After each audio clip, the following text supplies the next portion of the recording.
Hello mga friends. Eto talaga yung aming pinagdaanan. Kung ano na tumatakbo sa isip ko niyan. Kasi takot talaga akong bumaba sa daan na yan.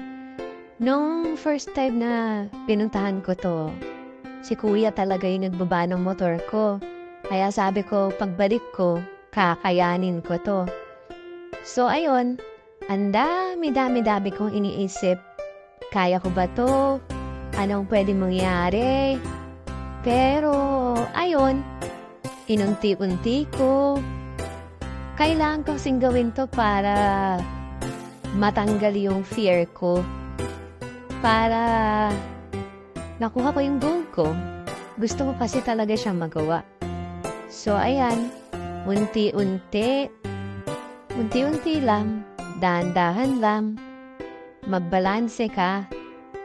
Tapos yun, ang dami equation. Ang daming equation sa isip ko. Parang mathematics lang yan.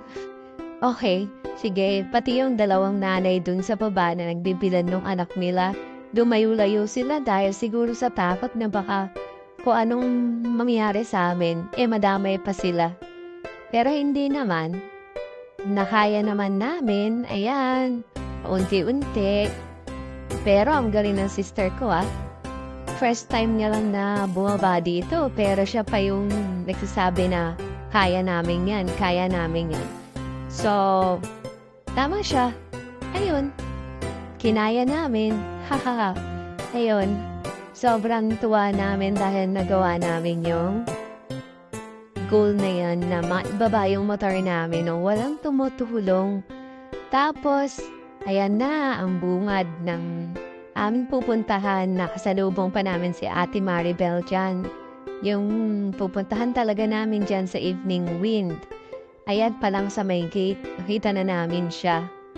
Pero nauna kami pumasok sa kanya kasi may bibilhin daw siya sa tindahan. Kaya ayan, kami muna. Sabi niya, tumiretso na lang daw kami dun. So ayun, dire-diretso na ang aming road trip ng sister ko. Ito na naman, medyo tricky na naman yung daan kasi medyo malalim. Yung ibang dinaanan na rin ng sasakyan. Tapos, ayan, mabato siya. As in, mabato, pero